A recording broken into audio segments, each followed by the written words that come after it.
அனைவருக்கும் வணக்கம். இந்த வீடியோவில் நம்ம என்ன பார்க்க போகிறோம்னா, நம்ம வின்னிஸ் கிளாஸ் அகாடமி சார்பாக குரூப் 4 தேர்வுக்கு பயனுள்ள வகையில் 2 முழு மாதிரி வந்து நம்ம இலவசம் நம்ம கொடுத்துருந்தோம். யூடியூப்லேயும் கொடுத்துருந்தேன், டெலிகிராம்லையும் வந்து கொடுத்துருந்தேன். அதில் கேட்கப்பட்ட மேக்ஸ் கொஷனுக்கான எக்ஸ்ப்ளனேஷன் வீடியோ தான் நம்ம இதில் பார்க்க போகிறோம். கடைசி டைமில் கண்டிப்பாக வந்து மேக்ஸ் ரிவிஷன் பண்ணிட்டு இருப்பீங்க, நிறைய வந்து ஒர்க் அவுட் பண்ணி போட்டு பார்த்துட்டு இருப்பீங்க. ஸோ அப்படி இருக்கும்பொழுது 2 தேர்வுகளில் 25+20 50 கொஷின் இருக்குது. நம்ம ஃபஸ்ட்டு டெஸ்ட்டுக்கான மேக்ஸ் எக்ஸ்ப்ளனேஷன் வீடியோ இந்த வீடியோவில் நம்ம பார்க்கலாம். கண்டிப்பாக வந்து ரொம்ப யூஸ்ஃபுல்லாக இருக்கும். டெஸ்ட் போட்டு பார்த்துருப்பீங்கன்னு நினைக்கிறேன். அப்போ வந்து சின்ன சின்ன சந்தேகங்கள் வந்திருக்கும், எப்படி சால்வ் பண்ணாங்க, எப்படி ஆன்சர் போட்டாங்க அப்படின்னு டவுட் வந்திருக்கும். இந்த வீடியோ பார்த்தீங்க அப்படின்னா உங்களுக்கு வந்து கிளாரிஃபிகேஷன் கிடைக்கும். ஒருவேளை இது வரைக்கும் நீங்கள் டெஸ்ட்டே போட்டு பார்க்கல அப்படின்னா, அந்த கொஸ்டின் பேப்பருக்கான வீடியோ நம்ம 2 டெஸ்ட் கொடுத்தோம் இல்லையா, அந்த வீடியோக்கான லிங்க் வந்து இந்த வீடியோட டிஸ்கிரிப்ஷனில் நான் வந்து கொடுக்குறேன். நீங்கள் அதை கிளிக் பண்ணி கொஸ்டின் பேப்பரை டவுன்லோட் பண்ணி டெஸ்ட்டாக போட்டு பாருங்கள். ஏதாவது டவுட்னா மேக்ஸில் இந்த வீடியோ வந்து பார்த்துக்கோங்க. ஓகேங்களா? சரி, 176 கொஸ்டின் பாருங்கள். ஒருவர் ஒரு தொகையை 6% வட்டி விதித்து 2 ஆண்டுகளுக்கும், 9% வட்டி விதித்து 3 ஆண்டுகளுக்கும், 14% வட்டி விதித்தில் 4 ஆண்டுகளுக்கும் கடனாக கொடுக்கிறார். அவர் 9 வருட முடிவில் 11,400 மொத்தமாக வட்டியாக பெற்றால் கடனாக கொடுத்த தொகை எவ்வளவு? அதாவது கடனாக வந்து 3 விதமாக கொடுக்குறாரு. ஒன்றுத்துக்கு வந்து 6% வட்டி, ஒன்றுக்கு 14%, ஒன்றுக்கு 9% இருக்குது, ஒன்றுக்கு 2 வருஷம், 3 வருஷம், 4 வருஷம் இருக்குது. மொத்த வட்டி மட்டும் 11,400 சொல்லிட்டாங்க. அப்போ இது வந்து தனி வட்டி ஃபார்முலாவில் நம்ம போட்டு வந்து கண்டுபிடிக்கலாம். தனி வட்டிக்கான ஃபார்முலா என்னது? PNR divided by 100. Pன்னு என்னது? அதாவது அந்த தொகை. Nன்றது நம்பர் ஆஃப் இயர்ஸ், எத்தனை வருஷத்துக்கு வட்டி கொடுத்தாரு. Rன்றது ரேட் ஆஃப் இன்ட்ரெஸ்ட். ரைட்டா? மொத்தம் 3 விதமாக கொடுத்துருக்கிறதுனால அந்த 3 இதுவுமே நம்ம ஆட் பண்ணணும். அப்போ தான் அந்த மொத்த வட்டி தொகை 11,400 கிடைக்கும் இல்லையா? ஸோ அதை வச்சு நம்ம போட்டுக்கலாம். இங்கே பாருங்கள், P நமக்கு தெரியாது, அதை தான் கண்டுபிடிக்க போகிறோம். ஃபஸ்ட்டுக்கு வந்து 6% வட்டியா, அதுக்கப்புறம் 2, ரைட்டா? அதை PNR அதுக்கு அப்ளை பண்ணுறேன், டிவைடட் பை 100. இதே மாதிரி மொத்தம் 3, ரைட்டா? அடுத்தது வந்து இந்த 9% கொடுத்துருக்காங்களே, அதுக்கு போட்டுக்கலாம். P9 இன்ட்டு அது ஒரு 3 வருஷத்துக்கு போட்டாங்க, divided by 100 plus P into 14 into 4 divided by 100. இந்த வட்டி தொகை தான் எவ்வளோ? 11,400. ரைட்டா? இதை சிம்பிளிஃபை பண்ணணும், அவ்வளோதான். ரொம்ப சிம்பிள் தான். இதை சிம்பிளிஃபை பண்ணோம்னா நமக்கு ஆன்சர் வந்து வந்துட போகுது. ஓகேங்களா? இதை அப்படியே மல்டிபிள் பண்ணிக்கோங்க. 6 12, 3 27, 14 இன்ட்டு 4 56 அப்படின்னு போட்டுக்கோங்க. ஸோ அப்படி போட்டிங்க அப்படின்னா உங்களுக்கு என்ன வருதுன்னா 12P டிவைடட் பை 100. இந்த 100 கூட காமனாக இருக்குல்ல, நம்ம எல்லாத்துக்கும் காமனாக போட்டுக்கலாம் அதை. ரைட்டா? 100ன்றது காமனாக இருக்குது, போட்டுக்கோங்க. ஃபஸ்ட்டுக்கு வந்து 12P, அடுத்தது வந்து 27P, அடுத்தது வந்து 56P அப்படின்னு வச்சு இது ஈக்குவல் டு தான் என்னது? 11,400 அப்படின்னு சொல்லி நமக்கு வந்து கிடைக்குது. ரைட்டா? ஸோ இப்போ என்ன பண்ண போகிறோம் அப்படின்னா, அந்த 12P, 27P, 56P எல்லாத்தையும் ஆட் பண்ணுங்கள். அப்படி ஆட் பண்ணிங்கன்னா உங்களுக்கு வந்து இது வந்து 95Pன்னு வந்துடும். 95P அப்படின்னு சொல்லி வருது. நம்ம P தான் கண்டுபிடிக்க போகிறோம். அசல் தொகை, அதாவது கடனாக கொடுத்த தொகை தான் நமக்கு தெரியாது, அதான் கண்டுபிடிக்க போகிறோம். அந்த P மட்டும் வச்சுட்டு மீதில் அந்த பக்கம் எடுத்துகிட்டு போயிடுங்க. ரைட்டா? அப்போ இங்கே 11,400 ஏற்கனவே இருந்துச்சு. அந்த கீழே டிவைடில் இந்த 100 இந்த பக்கம் வந்துச்சுன்னா அது பெருக்கில் வந்துடும். ரைட்டா? அந்த P பக்கத்தில் 95Pன்னு போட்டிருந்தோம் இல்லையா, அது மல்டிபிள்க்குன்னு அர்த்தம். அது இந்த பக்கம் வந்துச்சுன்னா டிவைடில் வந்துடும். இதை நீங்கள் அடிச்சிங்க அப்படின்னா, இதை அடிச்சு பாருங்கள். இதை அடித்தா 120 வரும். ஸோ 120 இன்ட்டு 100 இருக்குது, அதை மல்டிபிள் பண்ணிங்கன்னா உங்களுக்கு 12,000 வருது. ரைட்டா? ஸோ அப்போ வந்து அவர் வட்டிக்கு, அதாவது கடனாக கொடுத்த தொகை எவ்வளோன்னா 12,000 அப்படின்றதான் இதுக்கான ஆன்சர். ஸோ ரைட்டா? ஸோ அது வந்து தனி வட்டி கணக்கை வந்து கொடுத்தா இந்த கணக்கு வந்து கேட்டிருக்காங்க. சிம்பிளாக ஒரு முறை சிம்பிளான கொஸ்டின்னா ஒரே ஒரு PNR மட்டும் நம்ம அப்ளை பண்ணியிருப்போம். இங்கே 3 விதமாக கொடுத்துருக்கிறதுனால கொஞ்சம் லென்த்தாக இருக்குது சம், அவ்வளோதான். ரைட்டா? சரி, அடுத்த கொஸ்டின் 5% ஆண்டு வட்டியில் 3 ஆண்டுகளுக்கு 8,000 அசல் கிடைத்த கூட்டு வட்டிக்கும் தனி வட்டிக்கும் இடையே உள்ள வித்தியாசம். ஆக்சுவலாக வந்து கூட்டு வட்டிக்கு தனி வட்டிக்கும் இடையே உள்ள வித்தியாசம் 2 வருஷத்துக்கு கேட்பாங்க, 3 வருஷத்துக்கு கேட்குறாங்க. இப்போலாம் வந்து கொஞ்சம் டஃப்பாக கொடுக்கணுமேனு 3 வருஷத்துக்கான வித்தியாசம் வந்து கேட்குறாங்க. ரைட்டா? அப்போ கூட்டு வட்டிக்கும் ஃபார்முலா தெரியணும், தனி வட்டிக்கும் ஃபார்முலா தெரியணும். தனி வட்டிக்கும் கூட்டு வட்டிக்கும் உள்ள அந்த வேறுபாடு இருக்கு இல்லையா, அதுக்கு 2 வருஷத்துக்கும் தெரியணும், 3 வருஷத்துக்கும் தெரியணும். ரைட்டா? ஸோ அதை வந்து தெரிஞ்சு வச்சுக்கிட்டிங்கன்னா உங்களுக்கு வந்து ஈஸியாக அந்த சம்ம போட்டுடலாம். ஓகேங்களா? சரி, இப்போதைக்கு இந்த கணக்கு வந்து 3 ஆண்டுகளுக்கான டிஃப்ரென்ஸ் வந்து கேட்குறாங்க. ஃபஸ்ட்டு என்ன கிவன் கொடுத்துருக்காங்கன்னு எழுதிக்கலாம். ரைட்டா? அதுக்கு முன்னாடி ஃபார்முலா நான் சொல்லிடுறேன். கூட்டு வட்டிக்கும் தனி வட்டிக்கும் இடையே உள்ள அந்த வித்தியாசம் வந்து PR/100 ஸ்கொயர்னு வரும். இதுன்ட்டு 3 + R/100 அப்படின்னு வரும். இதான் வந்து தனி வட்டிக்கும் கூட்டு வட்டிக்கும் இடையே உள்ள வித்தியாசம் 3 ஆண்டுக்கு. ரைட்டா? 2 ஆண்டுகளுக்கு மட்டும்னா இது மட்டும் வரும், PR/100 ஹோல் ஸ்கொயர் மட்டும் வரும். 3 ஆண்டுகளுக்குன்னா இது பக்கத்தில் 3 + R/100ன்றது சேர்த்து வரும். ரைட்டா? இப்போ இந்த Pன்றது என்னது? 8,000 அவனே கொடுத்துருக்கான். Rன்றது என்னது? Rate of interest 5%. Nன்றது என்னது? 3 ஆண்டு. அந்த இது எல்லாத்தையும் நம்ம அப்ளை பண்ணி இதை சால்வ் பண்ண ஆன்சர் வந்துட போகுது. அவ்வளோதான். நமக்கு மேக்ஸிமம் சில மேக்ஸ் கணக்கெலாம் அது எக்ஸாக்டான ஃபார்முலா என்ன அப்படின்றது தெரிஞ்சதுன்னா நம்ம சிம்பிளிஃபை பண்ணிக்கலாம். ஓகேங்களா?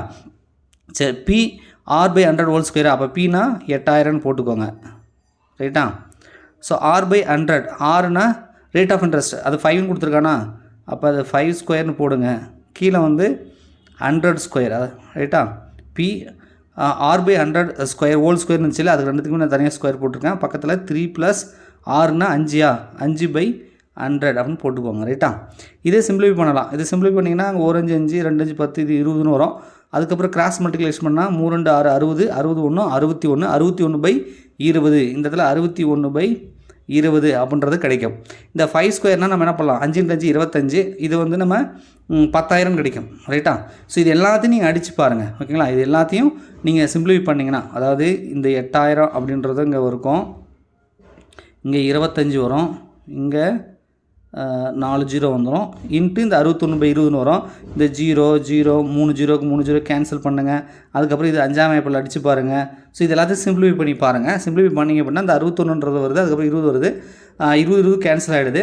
இந்த 61 மட்டும் நிற்கும். ரைட்டா? மீதி எல்லாமே உங்களுக்கு வந்து கேன்சல் ஆகும், எல்லாமே உங்களுக்கு வந்து கேன்சல் ஆகும். ஓகேங்களா?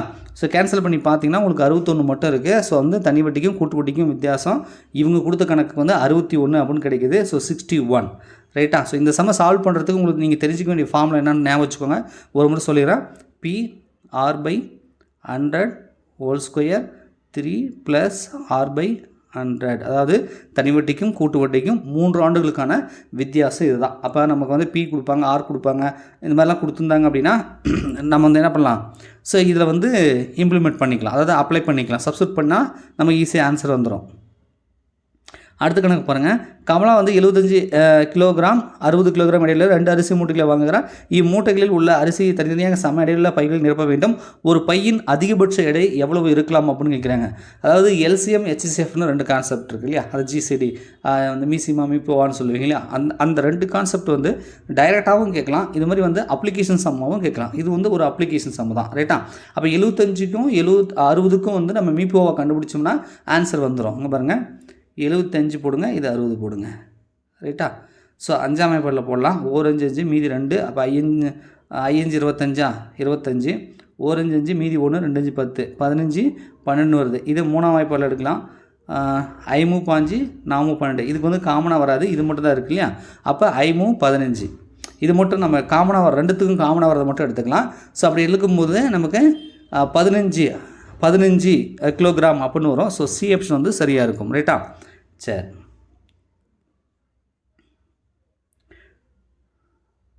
ஸோ அடுத்து பாருங்கள். இது மாதிரி வந்து இதுவும் வந்து மீப்போமா தான், இது வந்து மீப்போமா வந்து கேட்டிருக்காங்க.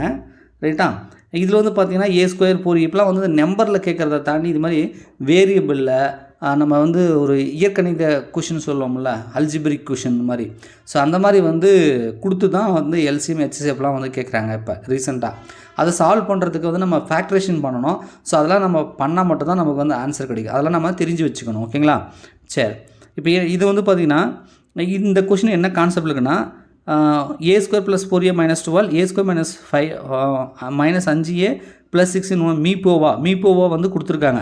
2 ஈக்குவேஷனுக்கான 2 அல்ஜிபிரிக் இதோட இதுக்கான மீப்போவா கொடுத்துருக்காங்க. மீப்போமா காண்க அப்படின்றாங்க. அப்போ நம்ம 2 நம்பர் கொடுத்தாலும் சரி, உதாரணத்துக்கு ஒரு Xன்னு ஒரு நம்பர் இருக்குது, ஒரு Yன்னு நம்பர் இருக்குது, இதனோட LCM கொடுத்துட்றாங்கன்னு வச்சுக்கோங்களேன். HCF வந்து கண்டுபிடிக்க சொல்கிறாங்க. இந்த மொத்தம் 4 வச்சுக்கோங்க, 2 நம்பர் LCM HCF. இந்த மாதிரி 2 நம்பரோட LCM கொடுத்துட்டு HCF கேட்டாலும் கண்டுபிடிக்கலாம், HCF கொடுத்துட்டு LCM கேட்டாலும் கண்டுபிடிக்கலாம், அல்லது ஒரு நம்பரை கொடுத்துட்டு அதுக்கான LCM HCF கொடுத்தாலும் நம்ம அந்த இன்னொரு நம்பரையும் கண்டுபிடிக்கலாம். இப்படியும் சம்மு கேட்பாங்க. இது எல்லாத்துக்கும் ஒரே கான்செப்ட் என்னன்னா, இது எல்லாத்துக்கும் ஒரு ரிலேஷன்ஷிப் இருக்குது, அதாவது ஒரு ஃபார்முலா இருக்குது. ரைட்டா? அது என்ன அப்படின்னா, 2 நம்பர்களோட அந்த LCM HCFனோட பெருக்கு தொகையானது அந்த 2 நம்பரை பெருக்குவதற்கு சமம் அப்படின்றது தான் அதுக்கான கான்செப்ட், ஃபார்முலா. ரைட்டா? அதாவது என்னென்னா, X என்ற நம்பரும் Y என்ற நம்பரும் பெருக்கணும் ஒரு மதிப்பு வருமா, அது என்பது அந்த 2 நம்பரோட LCMமும் HCFும் பெருக்கினீங்கன்னா அது ஈக்குவலாக இருக்கும், வந்துடும் அப்படின்றது தான் கான்செப்ட். இந்த கான்செப்டை வச்சு தான் இந்த கணக்கை வந்து கேட்டிருக்காங்க. ஓகேங்களா? வேறு ஒன்றுமே இந்த கணக்கில் ரொம்ப டஃப்லாம் ஒன்றும் கிடையாது. ஓகேங்களா? சரி, இதை போடணும் அப்படின்னா இப்போ பாருங்கள், இந்த XYன்றதை இவன் கொடுத்துட்டான், ஆனால் நம்பராக கொடுக்கல, இந்த மாதிரி கொடுத்துருக்கான். மீப்போவா வந்து கொடுத்துருக்காங்க, அதாவது HCF கொடுத்துட்டாங்க. LCM பொது மடங்கு லீஸ்ட் காமன் மல்டிபிள் அப்படின்றத மடங்கு அது வந்து கொடுக்கல, LCM மீப்போமான்றதை கொடுக்கல, அதை தான் நம்ம கண்டுபிடிக்கணும். இப்போ என்ன பண்ணலாம், இந்த LCM மட்டும் வச்சுட்டு இந்த ஃபார்முலா இப்படி வந்தால் கீழே வந்து HCFன்னு வந்துடும். கீழே வந்து HCFனு வந்துடும், x into yன்னு வந்துடுமா. அப்போ அதே ஃபார்முலாவை இப்போ பாருங்கள், a² + 4a - 12 இந்த இடத்துல a² - 5a + 6 கீழே என்ன வரும், a - 2ன்னு வரும். ரைட்டா? இதை அடிக்கணும், அதை சிம்பிளிஃபை பண்ணணும் அப்படின்னா ஃபஸ்ட்டு a² + 4a - 12ன்றத இதை வந்து நம்ம ஃபேக்டரேஷனாக பிரிக்கணும். அதாவது தமிழில் காரணிப்படுத்துதல் அப்படின்னு சொல்லுவாங்க. அந்த மாதிரி காரணிப்படுத்தி நம்ம வந்து பிரிக்கணும். அது எப்படி பிரிக்கலாம் அப்படின்னா, இந்த முன்னாடி நம்பருக்கு எதுவும் நம்பர் இல்லை, a² பக்கத்தில். அப்போ சிம்பிளாக அது வந்து பிரிச்சுக்கலாம். இங்கே பாருங்கள், இது வந்து 12ன்னு வருதா, பெருக்கனா 12 கூட்டினா 4. ஸோ அந்த மாதிரி வந்து வரக்கூடிய ஒரு நம்பராக நம்ம எடுத்துக்கணும். ரைட்டா? அதாவது கூட்டினா 4 பெருக்குனா 12. இங்கே பாருங்கள் 2 - 12ன்னு எடுத்துக்கோங்களேன். 2 - 12 கூட்டினா என்ன வரணும், 4 வரணும். ஆனால் பெருக்குனா என்ன வரணும், இங்கே -12 போட்டிருக்கோம், அப்போ மைனஸ் வேறு வரணும். அப்போ என்ன பண்ணலான்னா, இந்த இதில் 2க்கு மைனஸ் போட்டிங்கன்னா இது பெருக்கும் போது -12 ஆகும், கூட்டும்போது -2ம் +6 கூட்டினீங்கன்னா அது ஆட்டோமேட்டிக்காக +4ன்னு வந்துடும். ரைட்டா? ஸோ இந்த மாதிரி நீங்கள் ஃபேக்டரேஷனை இதை பிரிக்க முடியும். ரைட்டா? -2 +6 அப்படின்னு பிரிக்கலாம். அதே மாதிரி இந்த இடத்துல ரெண்டாவது பாருங்கள், இது -5a 6ன்னு போட்டிருக்காங்க. இது எப்படி பிரிக்கலாம்னா 3 - 6 என்ன 6 +6. ஆனால் கூட்டினா -5ன்னு வரணும். அது எப்படி சார் வரும்னா, ரெண்டுத்துக்குமே மைனஸ் போட்டிங்கன்னு வச்சுக்கோங்களேன், -2 + ஆகி பெருக்கும்போது 3 - 6ன்னு வந்துடும். 3 - 6ன்னு வந்துடும். அதே கூட்டும் போது -3 -2 கூட்டா -5ன்னு வந்துடும். அப்போ கரெக்டாக வருதா? அப்போ இதுதான் வந்து ஃபேக்டரேஷன். இப்படி பிரிச்சாச்சு. ரைட்டா? இதை எப்படி பிரிக்கலாம் எழுதலாம் அப்படின்னா, இங்கே பாருங்கள், a - 2 × a + 6 இது ஃபஸ்ட்டுக்கு. ரெண்டாவது a - 3 a - 2. ரைட்டா? இப்போ கீழே நமக்கு என்ன வந்தது, கீழே ஆல்ரெடி ஒரு a - 2 அப்படின்னு ஒன்று கிடைச்சது. கீழே ஆல்ரெடி a - 2ன்னு கிடைச்சது இல்லையா? அந்த a - 2வும் இதில் இருக்கக்கூடிய ஏதாவது ஒரு a - 2வும் அடிச்சிருங்க. மீதி என்ன இருக்குது அப்படின்னு பார்க்கலாம். மீதி என்ன இருக்குது, a - 2 இருக்குது, a + 6 இருக்குது, a - 3 இருக்குது. ரைட்டா? ஒன்று மட்டும் போயிடுச்சு. a - 2 இருக்கா, a ஆப்ஷனில் பாருங்கள், a - 3 இருக்கா, இருக்குது. a + 6 இருக்கா, இருக்குது. நமக்கு இடம் மாறி இருக்குது, மல்டிப்பிளில் இடம் மாறி இருந்தாலும் அது வந்து மதிப்பு 2 ஒன்று தான். ரைட்டா? அப்போ a ஆப்ஷனில் தான் உங்களுக்கு ஆன்சர் இருக்குது. ஓகேங்களா? ஸோ a ஆப்ஷன் தான் இதுக்கு சரி. ஃபேக்டரேஷனாக பிரிக்கணும். அதாவது 2 நம்பர்களோட பெருக்கு தொகையானது அந்த 2 நம்பர்களோட எல்சிஎம்மும் HCFும் பெருக்குவதற்கு சமன்ற அந்த ரிலேஷன்ஷிப் ஃபார்முலா தெரியணும். சரி, அடுத்தது சுருக்குக. இதுவும் வந்து இந்த மாதிரி கொடுத்துருக்காங்க. இப்போ நம்ம பிரிச்சோம்ல அதே மாதிரி தான் வரும். ஆனால் முன்னாடி வந்து இவங்க 2t² அது மாதிரி 2t² போட்டிருக்காங்க. ரைட்டா? சரி, இது வந்து ஃபேக்டரேஷனை பிரித்தா மட்டும் தான் சிம்பிளிஃபை பண்ண முடியும். ரைட்டா? நிறைய சம் வந்து வேரியபிளாக இருக்கிறது காரணம் என்ன அப்படின்னா, ஸோ ரொம்ப சிம்பிளாக கேட்கக்கூடாது, கொஞ்சம் டஃப் கொடுக்கணுமேன்றதுக்காக உங்களுக்கு இந்த மாதிரிலாம் கேட்டிருக்கேன். ரைட்டா? சரி, ஃபஸ்ட்டு வந்து இதை ஃபேக்டரேஷனாக பண்ணிக்கலாம். ஃபஸ்ட்டு டேர்ம் பண்ணிக்கலாம். 2t² + 7t + 6ன்னு இருக்குது. ஸோ இந்த மாதிரி வந்துச்சு அப்படின்னா நீங்கள் என்ன பண்ணணும் அப்படின்னா, இந்த 2 6 அப்படின்றத எடுத்துக்கோங்க. அதை பெருக்குனா வரணும், கூட்டினா வந்து 7 வரணும் அப்படின்றதெல்லாம் அந்த கான்செப்ட் வந்துடும். ரைட்டா? ஆனால் இந்த t² முன்னாடி அவன் 2t அப்படின்னு போட்டிருக்கான் இல்லையா, 2t அப்படின்னு போட்டிருக்கான். ஸோ அதனால் ரெண்டாவது இதில் வந்து நம்ம வந்து அந்த 2tன்றதை போடணும், வெறும் டீன்னு போடக்கூடாது. ஓகேவா? இப்போ பாருங்கள், நான் எப்படி அது பிரிக்காது, வாயில் சொன்னால் புரியாது, நான் அப்படியே வந்து பிரித்து காட்டுறேன் பாருங்கள். அதாவது 2 6 அப்படின்னு நமக்கு தெரியுது.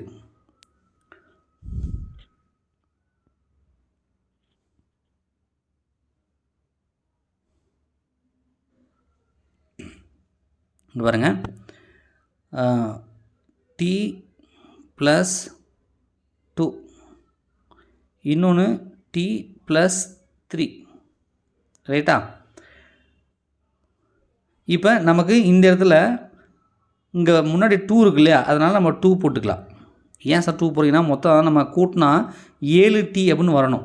ஆனால் நீங்கள் வந்து இப்படி நீங்கள் இந்த இடத்துல 2 போடணும்னு வச்சுக்கோங்களேன். இந்த இடத்துல 2 போடலை அப்படின்னா முன்னாடி வந்த 2t² வராமல் போயிடும். ஏன்னா டீயும் மல்டிபிள் போடும்போது t² அப்படின்னு வரணும். ஆனால் இங்கே 2t²னால இந்த இதில் 2t அப்படின்ற மாதிரி நம்ம போட்டுக்கிறோம். ஓகேவா? 2t அப்படின்ற மாதிரி நம்ம போட்டுக்கலாம்.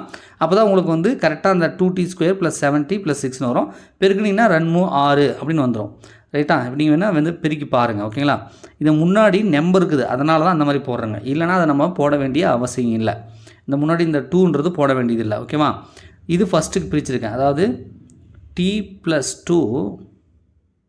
ஸோ அடுத்தது 2t+3 அப்படின்னு போட்டிருக்கேன். ரைட்டா? சரி, ரெண்டாவது வந்து கீழே இதுக்கு பாருங்கள். 2t² + 9t + 9 இருக்குதா? பெருக்குனா 9 வரணுமா? பெருக்குனா 9 வரணும். அப்போ 3 3ன்னு தான் நம்ம பிரித்தோம். 3 9 அப்படின்னு பிரிக்கலாம். ஆனால் கூட்டினா அது 9 வராது. அதனால் என்ன பண்ணலான்னா, நான் இந்த மாதிரி அந்த டீக்கு முன்னாடி 2 போட்டேன்ல, அதே மாதிரி இதுக்கும் போட்டுக்கலாம். ஓகேவா? அதாவது எப்படி வரும்னா, ரெண்டாவதுக்கு பாருங்கள்.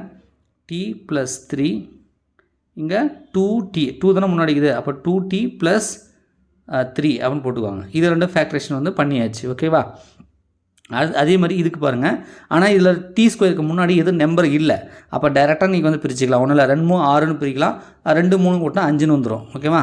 அப்போ t+2 t+3ன்னு வந்துடும். இந்த டீக்கு பக்கத்தில் 2 அது மாதிரிலாம் போட வேண்டிய அவசியம் இல்லை. ஏன்னா அங்கே வெறும் t² மட்டும்தான் இருக்குது. ரைட்டா? அடுத்தது 3t² + 18t + 27ன்னு போட்டிருக்காங்க. ஸோ இதை வந்து நம்ம எப்படி பிரிக்கலாம்னா,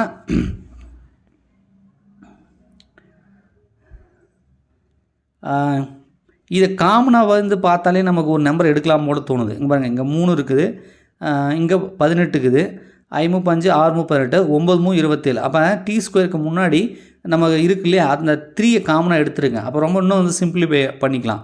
அதாவது 3யை ஃபஸ்ட்டு எடுத்துருங்க. 3 எடுத்துட்டிங்க அப்படின்னா உங்களுக்கு t² 6 18. அப்போ 6t + 9. ரைட்டா? அப்போ 3 9 பெருக்குனா 9 கூட்டினா 6. அப்போ t+3 அப்படின்னு வரும். t+3 × t+3 அப்படின்னா t+3² போட்டுக்கலாம். நம்ம முன்னாடி 3 எடுத்துட்டுங்க. அப்போ t+3² அப்படின்னு சொல்லி வருது. ரைட்டா? ஸோ இப்போ இது நம்ம மொத்தம் 4 ஃபேக்டரேஷனாக பிரிச்சுருக்கேன். ஃபஸ்ட்டு 2+t × 2t+3 இது ஃபஸ்ட்டுக்கு. ரெண்டாவது t+3 2t+3 இது வந்து இந்த டிவைடில் வருது. அதுக்கப்புறம் இங்கே டிவிஷன் போட்டிருக்கேன். அந்த t² + 5t6 வந்து t+2 t+3ன்னு பிரிச்சிட்டேன். அது ஒன்றும் சிம்பிளாக பிரிச்சிட்டேன். அது ஒன்றும் பிரச்சனை இல்லை. இந்த 3t² 3 காமனாக எடுத்துட்டேன். அதுக்கப்புறம் பிரிக்கும்போது t+3 × t+3 வந்ததை t+3² போட்டிருக்கேன். மொத்தம் 4 நான் பிரித்து வச்சுருக்கேன். 4 ஃபேக்டரேஷனாக பண்ணியிருக்கேன். அதாவது காரணிப்படுத்தி வச்சுருக்கிறேன். ரைட்டா?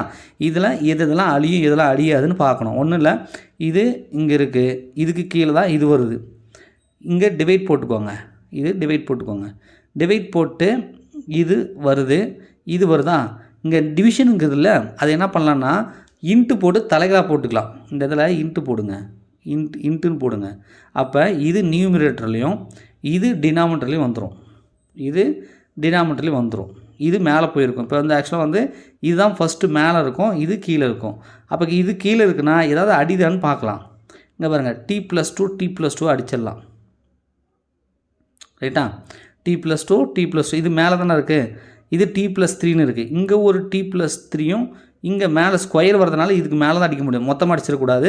ஸோ இங்கே ஒன்று அடிச்சிடலாம். அப்போ மேலே வந்து என்ன இருக்குன்னா 2t+3 இந்த பாருங்கள், இந்த 2t+3 இங்கே அடிச்சு போடலாமா? இதுவும் அடிச்சு போடலாம். ரைட்டா? இதுவும் அழிஞ்சு போச்சு. இப்போ என்ன இருக்குன்னா, இங்கே ஏற்கனவே t+ இந்த ஸ்கொயரை மட்டும் அடித்தா 1 மிச்சம் வச்சுருக்கிறேன். இந்த t+3யும் இந்த t+3யும் அடிச்சு போடலாம். அடிச்சிடலாமா? அப்போ மீதி என்ன தான் இருக்குன்னா, அந்த வெளியே ஒரு 3 எடுத்தோம் பார்த்தீங்களா, அந்த 3 மட்டும் தான் இருக்குது. மீதி எல்லாமே வந்து ஃபேக்டரேஷன் பண்ணி நம்ம அடிக்கும்போது எல்லாமே அடிஞ்சு போச்சு. ரைட்டா? அப்போ 3ன்றது மட்டும் தான் இதுக்கு ஆன்சர். ஸோ ஏ ஆப்ஷன் வந்து உங்களுக்கு சரியாக இருக்குது. ஸோ ஃபேக்டரேஷன் பண்ணால் மட்டும்தான் எது கேன்சல் ஆகுது அப்படின்றத நம்மளால் புரிஞ்சிக்க முடியும். அப்போ எதெல்லாம் அடிதோ அதெல்லாம் அடிச்சிக்கலாம். ரைட்டா? இந்த மாதிரி வந்து இப்போ x y ஒரு நான் இது எப்படி ஏன் சார் இன்ட்டு போட்டிங்க அப்படின்றத உங்களுக்கு புரியுறதுக்காக சொல்லிடுறேன் சிம்பிளாக. ரைட்டா? இங்கே வந்து ஏபி அப்படின்னு வச்சுக்கோங்களேன். ஏபி அப்படின்னு இருக்குது. இது எப்படி வந்து நம்ம எழுதலாம்னா, XY இன்ட்டு போட்டு பியை மேலே போட்டு கீழே ஏ போட்டுக்கணும். ரைட்டா? ஸோ இந்த மாதிரி இருந்துச்சுன்னா இந்த மாதிரி நம்ம பண்ணிக்கலாம். அதனோட மதிப்பு வந்து மாறாது. ரைட்டா? ஸோ அந்த கான்செப்ட் வச்சு தான் நான் இன்ட்டு போட்டு அதெல்லாம் கேன்சல் பண்ணி காட்டணும் உங்களுக்கு. அது சிம்பிளாக அது மேத்தமெட்டிக்கில் ஒரு கான்செப்ட் அப்படின்றத தெரிஞ்சு வச்சுக்கோங்க. கன்ஃபியூஸ் ஆகிக்க வேண்டாம். ஒரு குளிர்சாதன பெட்டியை விற்பனை வரியோடு சேர்த்து 14,355க்கு விற்கப்படுகிறது. அதன் உண்மையான வாங்கிய விலை வந்து 13,050 விற்பனை வரி சதவீதத்தை காண்க. விற்பனை வரி என்ன, அதுக்கு சதவீதம் என்ன அப்படின்ற மாதிரி கான்செப்ட். விற்பனை வரி சதவீதம் போட்டிருக்காங்க. அப்போ நம்ம விற்பனை வரியை கண்டுபிடிச்சி தான் விற்பனை சதவீதத்தை கண்டுபிடிக்க முடியும். அப்போ மொத்த விலை எவ்வளவு? 14,355. உண்மையான விலை என்ன? அவங்களே வாங்கிய விலை கொடுத்துட்டாங்க 13,050 சொல்லிட்டாங்க. அப்போ விற்பனை வரி அந்த வரி டேக்ஸ் எவ்வளோ இருக்குன்னா இந்த 14,350 இந்த 13,050 கழிச்சிருங்க. அப்படி கழிச்சிங்கன்னா உங்களுக்கு வந்து 1,305 வருது. இப்போ இது விற்பனை வரி அப்படின்னு கிடச்சி போச்சு. இதுக்கு தான் நம்ம சதவீதம் கண்டுபிடிக்கணும். எதுக்கு வச்சு சதவீதம் கண்டுபிடிக்கணும்? உண்மையான ரேட்டுக்கு வச்சு தான் கண்டுபிடிக்கணும். ரைட்டா? அப்போ 1,305 உண்மையான விலை எவ்வளோ? 13,050 இன்ட்டு 100 அப்படின்னு சொல்லி நீங்கள் இன்ட்டு 100 அப்படின்னு சொல்லி போட்டுக்குவாங்க. ஓகேங்களா? சரி, இது கேன்சல் பண்ணலாமான்னா கேன்சல் பண்ணலாம். என்ன இங்கே ஒரு ஜீரோ இல்லாமல் இருக்குது, இங்கே ஒரு ஜீரோ எக்ஸ்ட்ரா இருக்குது. இந்த 100 10 × 10 போடலாமா? அப்போ இங்கே ஒரு ஜீரோ போட்டு இது 10 போட்டுக்கலாம். அப்படி 10 போட்டிங்கன்னா இது ஃபுல்லாகவே கேன்சல் பண்ணிட்டு இங்கே 10 மட்டும் தான் இருக்கும். அப்போ 10% அப்படின்றத நம்மளால் சொல்ல முடியும். 10% அப்படின்றத நம்மளால் சொல்ல முடியும். ஓகேங்களா? சரி, ரொம்ப சிம்பிளான ஒரு கணக்கு. ஒரு கடைக்காரர் தன்னிடம் இருந்த 5 அடக்க விலையுள்ள 20 கிலோ அரிசியும் 7 அடக்க விலையுள்ள 35 கிலோ அரிசியும் ஒன்றாக கலந்து கிலோ வந்து 6.50 வந்து விற்றால் அவருக்கு கிடைக்கும் லாபத்தின் சதவீதம் என்ன? அப்போ அவர் கிடைக்கும் லாபம் கண்டுபிடிச்சா அதுக்கப்புறம் தான் சதவீதத்தை கண்டுபிடிக்க முடியும். ரைட்டா? சரி, 20 கிலோ அரிசி அடக்க விலை என்ன? அப்போ 20 கிலோ அரிசி போடுறாரு, 1 கிலோ வந்து 5 ரூபான்னு போட்டிருக்காங்க. அப்போ 20 கிலோவுக்கான அந்த ரேட் என்னன்றதை கண்டுபிடிச்சிக்கணும். 20 கிலோ இன்ட்டு 5 அப்படின்னு போட்டிங்கன்னா 100 ரூபா. அப்போ 100 ரூபா. 35 கிலோவுக்கு ஒரு ரேட் இருக்குது. 35 கிலோவுக்கு 7 ரூபா. அதையும் மல்டிபிள் பண்ணிக்கோங்க. அது வந்து 245 வரும். 245 வரும். அப்போ மொத்தமாக அவருடைய அந்த அரிசியோட ரேட்டு மொத்தம் அவருக்கு அடக்க விலை என்னென்னா இந்த 100 245 கூட்டினா 345 வந்துடும். 345 மொத்த அடக்க விலை அவருக்கு வந்து 345. மொத்த அரிசி எடை எவ்வளவு? ஒன்று வந்து 20 கிலோ, ஒன்று வந்து 35 கிலோ. 20 35, அப்போ மொத்தம் வந்து 55 கிலோ அரிசி. 55 கிலோ அரிசி.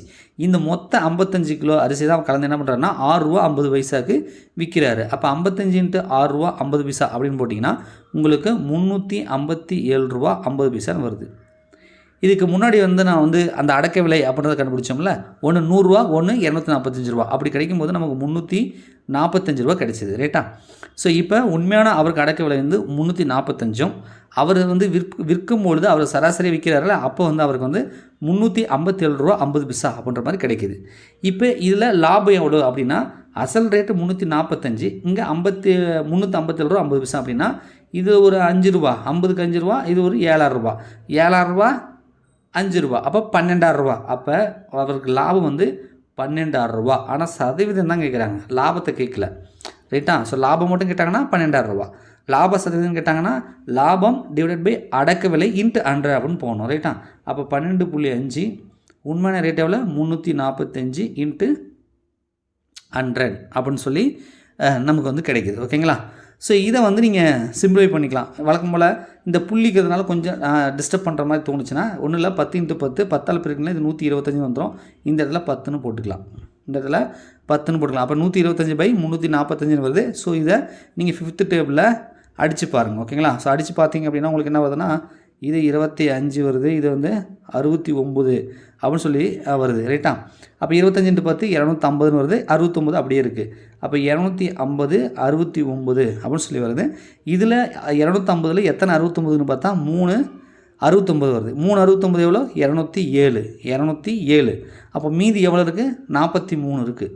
ரைட்டா? 50னா 7 போயிடுச்சா, மீதி 43 49ல் 43 இருக்குது. அப்போ 43/69. அப்போ 3 இது வந்து கலப்பு பின்னம் மாதிரி, கலப்பு பின்னம். ரைட்டா? 3 அதுக்கப்புறம் 43/69 வருது, அதுதான் சதவீதம். அப்போ 43/69 சதவீதம் அப்படின்னு சொல்லலாம். ஓகேங்களா? ஸோ டி ஆப்ஷன் வந்து சரியாக இருக்குது. 1 + 2 + 3 அப் டு n, அப்புறம் 406 போட்டிருக்காங்க. n-இன் மதிப்பு என்னன்றாங்க. இது வந்து நம்பர் சீரீஸு. ரைட்டா? நம்பர் சீரீஸில் கொடுத்துட்டு இவங்க என்ன கேட்குறாங்க? என்னோட வேல்யூ வந்து கேட்குறாங்க. அப்போ இதை கூட்டுத்தொகைக்கான ஃபார்முலா என்னென்னா n × n+1 / 2. அப்படியே 1 2 3 4 போகுது இல்லையா, அதனால் ஸோ n × n+1 / 2 இந்த மதிப்பு தான் அவங்களே கொடுத்துட்டாங்களே, 406 அப்படின்னு சொல்லிட்டாங்க. என்ன தான் நம்மளை கண்டுபிடிக்க சொல்கிறாங்க. ரைட்டா? அப்போ என்ன பண்ணலான்னா இந்த 406 இந்த 2 இந்த பக்கம் எடுத்துகிட்டு போயிடலாம். ரைட்டா? அதே மாதிரி இந்த 406ன்னு இருக்கு இல்லையா, ஸோ அதை வந்து 7 × 58 பிரிச்சுக்கலாம். இது வந்து நம்ம n × n அப்படின்னு போட்டிங்கன்னா n² வரும். அப்போ வந்து அந்த இருபடி சமன்பாடு மாதிரி வந்து அதுக்கு வேல்யூ கண்டுபிடிச்சி போகிறது வந்து கொஞ்சம் கஷ்டமாக இருக்கும். இது ஃபேக்டரேஷன் மாதிரி நம்ம பிரிச்சுக்கிட்டோம்னு வச்சுக்கோங்களேன், கொஞ்சம் சால்வ் பண்ணுறது ஈஸியாக இருக்கும். ரைட்டா? அதனால் இப்போ என்ன பண்ண போகிறோம் அப்படின்னா n+1 இந்த 2 அந்த பக்கம் எடுத்துகிட்டு போயிடணும். First n × n+1. இப்போ என்ன பண்ணுறேன், 406ன்றது இருந்தது இன்ட்டு 2. இந்த 406 பிரிக்கிறேன். எப்படி பிரிக்கிறேன் அப்படின்னா 7 × 58ன்னு பிரிக்கலாம். 7 × 58 அப்படின்னு பிரிக்கலாம். இன்ட்டு 2ன்றது அப்படியே இருக்குது. இன்ட்டு 2ன்றது அப்படியே இருக்குது. இந்த 58ன்றது நம்ம பிரிக்கலாம். எப்படி சார் பிரிக்கலாம்னா 29 × 2ன்னு பிரிக்கலாம். ஆல்ரெடி ஒரு 2 இருந்தது. இப்போ என்ன கிடைக்கிது, 7 × 29 × 2 × 2 அப்படின்னு வருதா. இதே n × n+1ன்ற மாதிரி நம்ம பிரிக்கணும். ரைட்டா? ஒன்றும் இல்லை, 2 14 29 மட்டும் விட்ருங்க, இது மட்டும் பிரிங்க. 2 14 14 × 2 28. அப்போ 28 29 வருதா. n × n+1 இப்போ என்ன கிடையாது, 28 × 29 வருது. 29ன்றதை நம்ம என்ன எழுதலாம்னா 28 + 1ன்னு எழுதலாம். 28 × 29 வருது. நான் என்ன பண்ணுறேன்னா அந்த 29 மட்டும் 28 + 1ன்னு போடுறேன். அப்போ n × n+1ன்னு கிடச்சிச்சா. அப்போ என்னன்றது என்ன வந்திருக்கும், 28ன்னு வந்திருக்கும். அப்போ ஆன்சர் என்னென்னா 28. ரேஷியோவில் கொடுத்துருக்காங்கப்பா, எனில் எக்ஸின் மதிப்பு என்ன அப்படின்னு சொல்லி வந்து கேட்குறாங்க. ஸோ இந்த மாதிரி இருந்துச்சு அப்படின்னா நம்ம என்ன பண்ணுவோம் அப்படின்னா AD ஈக்குவல் அதாவது இந்த ரேஷியோ அதாவது AD ஈக்குவல் BC அது மாதிரி சொல்லுவோம் இல்லையா. ஸோ அந்த மாதிரி பார்க்கலாம். இப்போ ஏன்றது என்ன இருக்குது, 1/5ன்னு இருக்குது. Dன்றது என்ன இருக்குது, 1.25ன்னு இருக்குது. ஈக்குவல் டு 1/x × 1/x அந்த மாதிரி வந்து நமக்கு கிடைக்குது. ரைட்டா? சரி, இது தலைகளை அப்படியே மாற்றிக்கலாம். ரைட்டா? அப்போ x × x x² அப்படின்னு சொல்லி வந்துடும். இந்த 1.25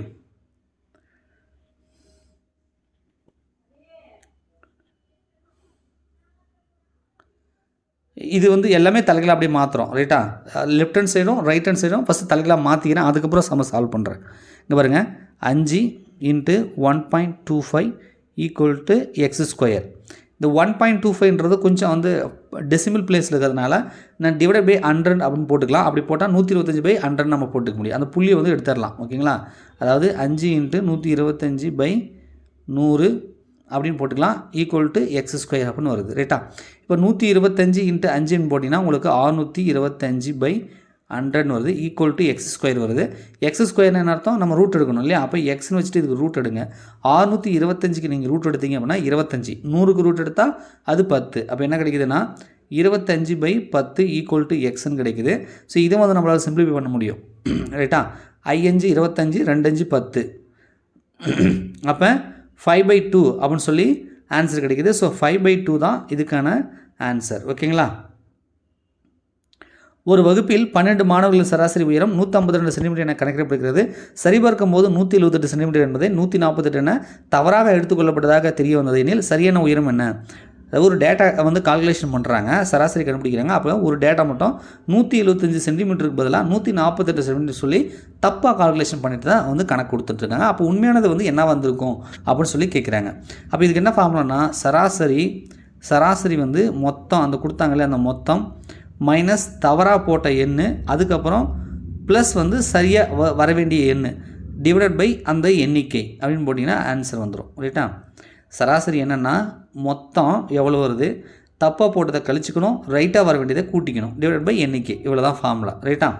இப்போ பாருங்கள், மொத்தம் அதாவது 12 மாணவர்கள் சராசரி அப்படின்றது 150 போட்டிருங்க. அப்போ மொத்தன்றது 12 × 152 ரைட்டா? அப்போ 12 × 152 இதுதான் வந்து மொத்தம். தப்பாக போட்டது சரி பார்க்கும்போது 178 சென்டிமீட்டர் என்பதை 148 போட்டாங்க. அப்போ 148 போட்டது தான் தப்பு. சரியாக போட வேண்டியது 172, அது ப்ளஸ்ஸு. டிவைடட் பை எத்தனை எண்ணிக்கை, 12 மாணவர்கள். அப்போ டிவைடட் பை 12 அப்படின்னு வருது. ரைட்டா? இதை வந்து நம்ம சிம்பிளிஃபை பண்ணணும். ஸோ 12 × 152ன்னு இருக்குது. ஸோ இதை நீங்கள் மல்டிபிள் பண்ணிங்க அப்படின்னா உங்களுக்கு 1824 அப்படின்னு வருது. 1824 வருது. இது -148, இது வந்து ப்ளஸ்ஸு 172. அப்போ இதை வந்து பண்ணிங்கன்னா உங்களுக்கு வந்து 24ன்னு கிடைக்குது. ரைட்டா? அப்போ மொத்தமாக என்ன தான் கிடைக்குது அப்படின்னா 1848/12 வருது. ஸோ இதை நீங்கள் டிவைட் பண்ணிங்க அப்படின்னா 154 வருது. 154 ரைட்டா. ஸோ சரியான உயரம் கொல்லப்பட்டதாக தெரிய வந்தது எனில் சரியான உயரம் அப்படின்றது 154 அது மாதிரி வருது ரைட்டா. எனில் சரியான உயரம் கிடையாது, இந்த இதில் சராசரியான உயரம், சராசரி தான், சராசரி உயரம் யாது அப்படின்னா 154 சென்டிமீட்டர். ஒரு வட்டக்கிணற்றின் விட்டம் 4.2 மீட்டர் எனில் அதன் சுற்றளவை காண்க அப்படின்றாங்க. ஒரு வட்டக்கிணற்றோட விட்டம் தான் கொடுத்துருக்காங்க, ஆரம் கொடுக்கல. விட்டம் ஆரம் ஒரு பெரிய வித்தியாசம் ஒன்றும் கிடையாது ரைட்டா. ரேடியஸ் அது வந்து 2 மடங்கு இருந்துச்சுன்னா விட்டம், அதாவது இப்போ ஒரு வட்டம் இருக்குன்னு வச்சுக்கோங்களேன், இங்கே போட்டு இது போட்டால் ரேடியஸ், அதே இது ஃபுல்லாக நம்ம போட்டோம்னா அது விட்டம் ரைட்டா. ஸோ இதுதான், அதாவது விட்டத்தில் பாதி ஆரம், அதாவது ரேடியஸ் அப்படின்னு சொல்லுவோம் ரைட்டா. அப்போ வட்டத்தின் விட்டம் வந்து இவங்க கொடுத்துட்டாங்க 4.2ன்னு. இதுலேருந்து நம்ம என்ன பண்ணலாம்னா ரேடியஸ் கண்டுபிடிக்கலாம். அதில் பாதி 4ல் பாதி 2, 2ல் பாதி 1, அப்போ 2.1 வந்து ரேடியஸாக இருக்கும். அப்போ சுற்றளவு என்ன 2πr, வட்டத்தின் சுற்றளவு என்ன 2πr ரைட்டா. அப்போ 22/7 ஆறுன்றது பாதி தான் 2.1 அப்படின்னு போட்டாச்சு ரைட்டா. அந்த 2.1 என்ன பண்ணலாம்னா 21/10ன்னு போட்டுக்கலாம். அது சிம்பிளிஃபிகேஷன் பண்ணுறது கொஞ்சம் வசதியாக இருக்கும் ரைட்டா. 2 × 22 இது 21/10ன்னு போட்டுக்கோங்க, இது 7 வரும் ரைட்டா. இப்போ 1 7 3 21 ரைட்டா, 3ன்னு வந்துருச்சு. இப்போ 2 × 22 வந்து 44, 44 × 3ன்னு வருது. ஸோ அப்போ 132 வருது. 132 கீழே ஒரு 10 இருக்கு இல்லையா, அதை நம்ம டிவைட் பண்ணும்போது 10 இருந்தால் ஒரு ஸ்தானம் வச்சு புள்ளி வச்சுக்கணும். அப்போ என்ன வரும்னா 13.2ன்னு வரும். ஸோ 13.2னா டி ஆப்ஷன் வந்து சரி. ஒரு அலுவலக கட்டிடத்தரையில் 250 சாய்சதுர வடிவிலான ஓடுகள் பதிக்கப்பட்டுள்ளன. ஓடுகளின் மூலைவிட்டங்களின் அளவுகள் 40 சென்டிமீட்டர் மற்றும் 25 சென்டிமீட்டர் எனில் தரையை மெருகூட்ட சதுர மீட்டருக்கு 45% மொத்த செலவை காண்க. அந்த மாதிரி வந்து சமம் கொடுத்துருக்காங்க. இப்போ என்னென்னா அந்த டைகோனல் அந்த இது வந்து கொடுத்துட்டாங்க. இது என்ன வடிவில் இருக்குன்றாங்க, சாய் சதுரம் வடிவில் இருக்குன்றாங்க. இந்த மாதிரி இருக்கும். இந்த D1 D2 தான் கொடுத்துட்டாங்க ரைட்டா. அப்போ இது சாய் சதுரத்தோட பரப்பளவு கண்டுபிடிச்சி அதுக்கப்புறம் இந்த ஓடுகளோட பரப்பை கண்டுபிடிக்கலாம் ரைட்டா. அதுக்கப்புறம் அந்த மீட்டருக்கு எவ்வளோ செலவு பண்ணுறாங்களோ அதை வச்சு கண்டுபிடிச்சிடலாம் ஓகேங்களா. இப்போ நமக்கு தெரிஞ்சுக்கணும்னா சாய் சதுரம்னு சொல்லியாச்சு. அப்போ அந்த சாய் சதுரத்துக்கான பரப்பளவுக்கான ஃபார்முலா தெரியணும் ரைட்டா. சாய் சதுரத்தோட பரப்பளவுக்கான ஃபார்முலா இது D1 D2ன்னு கொடுத்துட்டாங்க அப்படின்னா 1/2 × D1 × D2 இதான் வந்து அந்த 2 மூலை விட்டங்களை பெருக்கி 2ஆல் வகுத்தா அது வந்து பரப்பு கிடைச்சிரும். இதுதான் விஷயம் ஓகேவா. அப்போ ஒரு அதனோட மூலை விட்டம் என்ன, ஒன்று 40, இன்னொன்று வந்து 25ன்னு போட்டிருக்காங்க. அப்போ என்ன பண்ணலான்னா ஃபஸ்ட்டு சாய் சதுரத்தோட பரப்பு கண்டுபிடிக்கிறேன். ஒன்று 40, ஒன்று 25. இது 2 பிரிக்கு 2ஆல் வகுக்கிறேன். இது அடித்தா 20ன்னு வரும். அப்போ 20 × 25ன்னு வருது. அப்போ 20 × 25ன்னு போட்டால் 500. அப்போ சாய் சதுரத்தின் பரப்புன்றது கிடைச்சிருச்சு ரைட்டா. இப்போ என்னென்னா இது வந்து அந்த ஓடு வந்து சாய் சதுரமாக இருக்குது. அப்போ ஒரு ஓட்டோட பரப்பு தான் இந்த 500 சதுர சென்டிமீட்டர் அப்படின்றது ரைட்டா, சதுர சென்டிமீட்டருக்கு கிடைச்சிருச்சு. ஆனால் எத்தனை ஓடுன்னு சொல்கிறாங்க, 200 ஓடு கட்டிடத்தை 250 சாய் சதுர வடிவிலான ஓடுகள் பதிக்கப்பட்டுள்ளன அப்படின்னு சொல்லி கொடுத்துருக்காங்க. 250 கிடையாது, இது 200. இது 200 ஓடு ரைட்டா, 200 ஓடு. ஸோ அப்போ 200 ஓடு அப்படின்னா 250 நீங்கள் 250 போட்டுக்கலாம். பட் ஆனால் வந்து டைப்பிங் மிஸ்டேக்கு 200 ஓடு. ஸோ அப்போ 200 ஓடுனா நம்ம 200 ஓடு அந்த ஓடு வந்து சாய் சதுரமாக இருக்குது. அது கண்டுபிடிச்ச பரப்பு 500 ரைட்டா. அப்போ 200 × 500 அப்படின்னு போட்டிங்கன்னா உங்களுக்கு 2 10 4 0 இருக்குது ரைட்டா. அப்போ 1 10 100 1000 10000 லட்சம் சதுர சென்டிமீட்டர் அப்படின்னு கிடையாது. இதை சதுர மீட்டருக்கு மாற்ற வேண்டும். இது வந்து சதுர மீட்டர், இது சென்டிமீட்டரில் இருக்குது ரைட்டா. அப்போ நம்ம சதுர மீட்டருக்கு வந்து மாற்றணும் ரைட்டா. ஒரு மீட்டர் என்பது 100 சென்டிமீட்டர். அது சதுர மீட்டருக்கு மாற்றுறதுனால நம்ம 100 × 100ன்னு போடணும். அப்போ வந்து 10,000ஆல் வகுக்கணும். இதை 10,000ஆல் வகுக்கணும். அப்போ தான் சென்டிமீட்டர் என்பது மீட்டருக்கு மாறும் ரைட்டா. அப்போ வகுத்துக்கலாம். 4 0 கேன்சல் பண்ணுங்கள். 4 0 கேன்சல் பண்ணால் உங்களுக்கு வெறும் 10 தான் வருது. 10 சதுர மீட்டருக்கு வருது, சதுர மீட்டர். அப்போ 200 ஓடுகளோட சதுர மீட்டர் வந்து 10 சதுர மீட்டர். சென்டிமீட்டர் இருக்கிறது மீட்டருக்கு கிடைச்சிருச்சு ரைட்டா?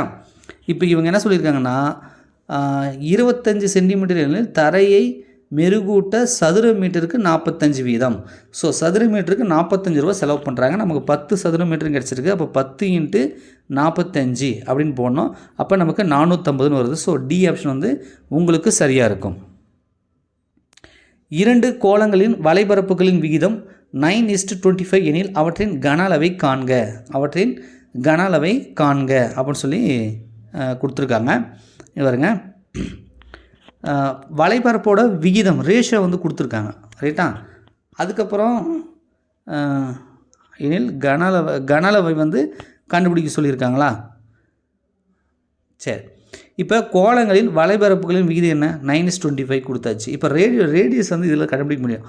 R1 R2ன்றதை நம்மளால் கண்டுபிடிக்க முடியும். அவற்றின் கன அளவுகளை காண்க. கன அளவுகளை காண்க, அது கன அளவுகளின் விகிதம். ரைட்டா? இந்த விகிதத்தில் போட்டிருக்காங்க. அப்போ வந்து கன அளவு வந்து ஒவ்வொன்றுத்துக்கும் என்னன்றதை நம்மளால் சொல்ல முடியும். ஓகேவா? சரி, இந்த கான்செப்டை அப்படியே வச்சுக்குவோம். கோளங்களின் வலைபரப்புகளின் விகிதம் அவன் கொடுத்தது 9:25. அப்போ வலைபரப்பு கோளத்துக்கு வலைபரப்புக்கு என்ன ஃபார்முலா? 4πr1². ரைட்டா?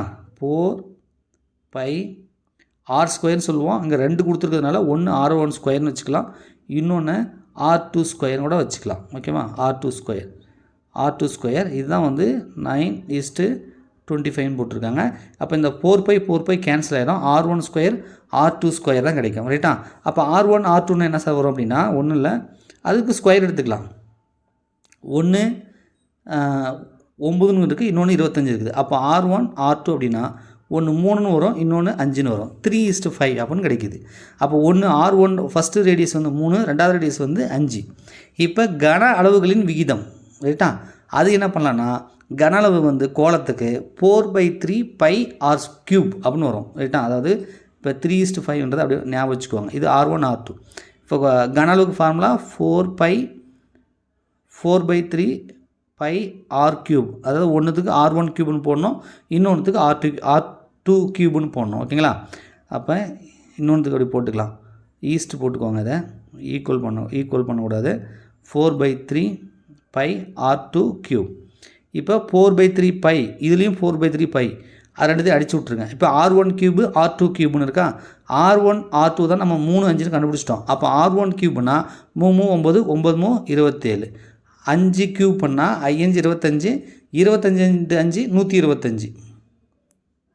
ரைட்டா? அப்போ ஃபஸ்ட்டுக்கான கன அளவு இது, ரெண்டாவதுக்கான கன அளவு இதை வந்து விகிதத்தில் கொடுத்துருக்காங்க. அப்போ வந்து 27 × 125 வருது. ஸோ பி ஆப்ஷன் வந்து சரி.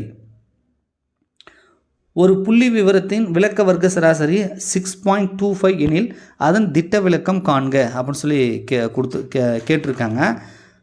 இந்த மாதிரி விளக்க வர்க்க சராசரி கொடுத்துட்டு திட்ட விளக்கம் கேட்குறாங்கன்னா, இதுக்கு ஒரு ரிலேஷன்ஷிப்புக்கான ஃபார்முலா இருக்குது.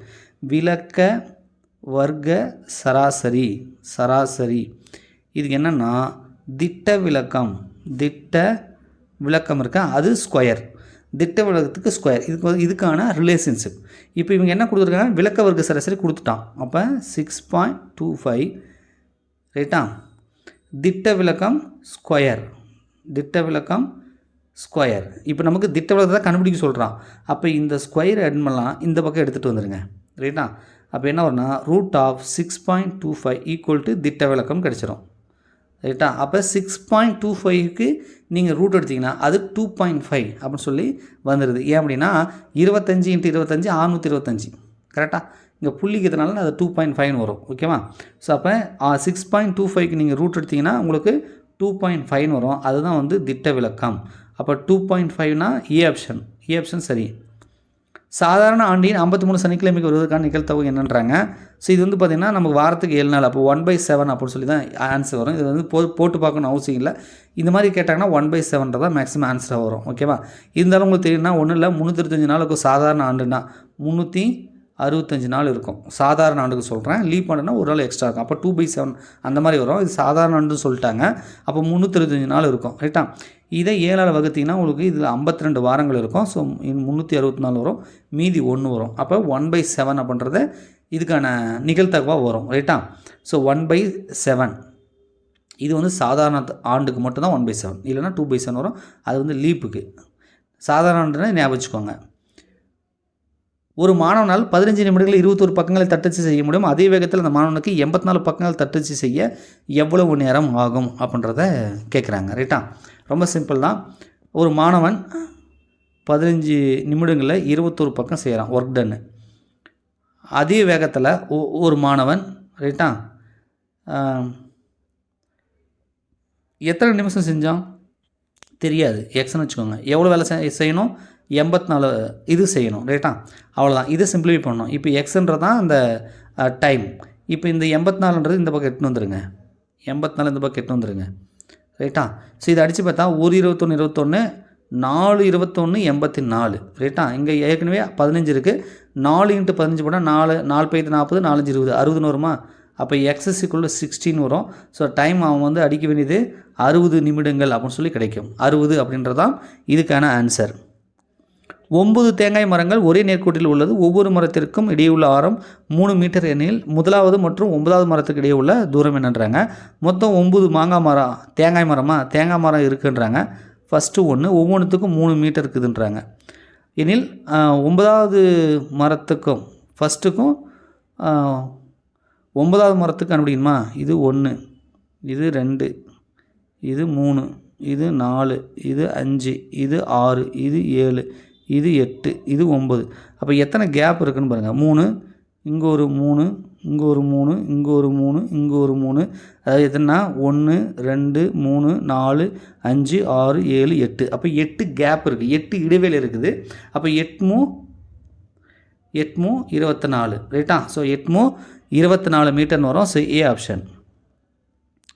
தந்தையின் வயது மூத்த மகனின் வயதை போன்று இரு மடங்காகும். 10 வருடங்களுக்கு பின்னர் தந்தையின் வயது இளைய மகனின் வயதை போன்று 3 மடங்காகும்.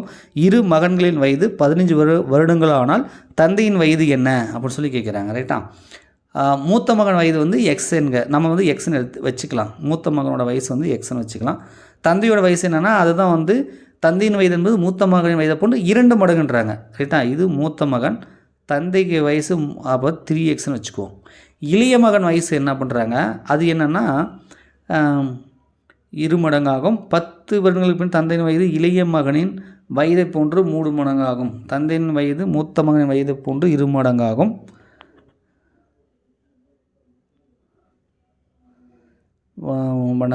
இரு மகன்களின் வயது வேறுபாடு 15 வருடங்கள் ஆனால் இன்னொன்று கொடுத்துருக்காங்க. மொத்தம் 3 பேர் இருக்கிறாங்க. இதில் மூத்த மகன் இருக்கிறான், இளைய மகன் இருக்கான், தந்தையும் இருக்காங்க. மூத்த மகன் எக்ஸ்ன்னு எடுத்துக்கிட்டால் தம்பிக்கு இளைய மகனுக்கு வந்து 15 வருஷம் டிஃப்ரெண்ட்றாங்க. அப்போ வந்து இளைய மகனுக்கான வயசு வந்து x - 15 அப்படின்னு இருக்கும். மொத்தம் 3மே நம்ம கண்டுபிடிச்சிட்டோம். 10 வருடங்களுக்கு பிறகு தந்தையின் வயசு 10 வருடங்களுக்கு பிறகு தந்தையின் வயசுன்றோம். நம்ம தந்தையின் வயசு 3xன்னு வச்சுருக்கிறோம். அப்போ 10 வருடங்களுக்கு அப்புறமா தந்தையின் வயது மூத்த மகன் வயது போல் 2 மடங்காகும். அப்போ 2x, இது 3xன்னு வராது, 2x. ஏன்னா 3 மடங்குனா 3xன்னு போடணும், 2 மடங்குனா 2xன்னு போட்டுக்கணும். அப்போ 2xன்னு போட்டுக்கோங்க. அப்போ 2x 10 வருஷத்துக்கு அப்புறம்ன்றதுனால +10. இது தந்தையின் வயசு. ரைட்டா? சரி, வயது போன்று 10 மடங்காகும். 10 வருடங்களுக்கு பின்னர் தந்தையின் வயது இளைய மகனின் வயது போன்று 3 மடங்காகுன்றாங்க. அப்போ இளைய மகனோட வயசுக்கு தான் 3 மடங்கு. அப்போ 3 × இளைய மகன் வயசு என்னது? x - 15. x - 15 10 வருஷத்துக்கு அப்புறம்ன்றதுனால இதுவும் +10 தான். ரைட்டா? இப்போ இது சிம்பிளிஃபை பண்ணணும். ஒன்றும் இல்லை, எக்ஸு -15 இது 10. இது கழிச்சிங்கன்னு வச்சுக்கோங்களேன். 15 10 இது ப்ளஸ் இருக்குது, மைனஸ் இருக்குது. அப்போ -5ன்னு வந்துடும். இது x - 5 அப்படின்னு சொல்லி கிடைக்கும். ரைட்டா? இப்போ என்ன இருக்குன்னா 2x + 10 3 × x - 5 அப்படின்னு கிடச்சிருக்கும். ரைட்டா? இந்த 3xை மல்டிபிள் பண்ணுங்கள். இது 3x - 15. இப்போ எக்ஸெல்லாம் ஒரு பக்கமாக எட்டு வந்துடலாம். இது இந்த பக்கம் எட்டு வந்துடுங்க. அப்போ 3x - 2xன்னு வந்துடும். இந்த -15 அப்படி இந்த பக்கம் எட்டு வந்துடுங்க. ஏற்கனவே இங்கே என்ன இருக்குது? 10 இருக்குது. இந்த -15 இந்த பக்கம் வந்தால் +10.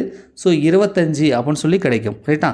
3xல் 2x போச்சுன்னா 1xன்னு இருக்கும். அப்போ x = 25ன்னு வருது. x = 25.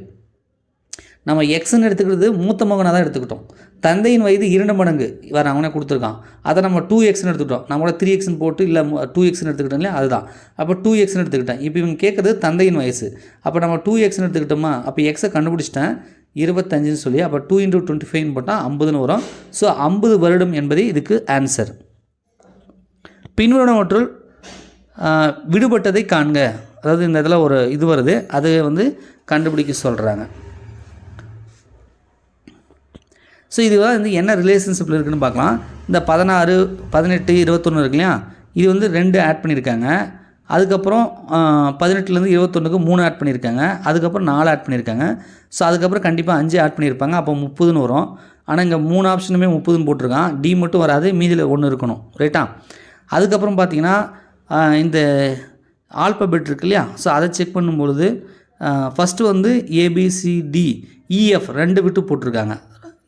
இஎஃப் விட்டு போட்டிருக்காங்க. அடுத்து ஜி இருக்குது, ஹெச்ஐஜே 3 விட்டுருக்காங்க, கே போட்டிருக்காங்க.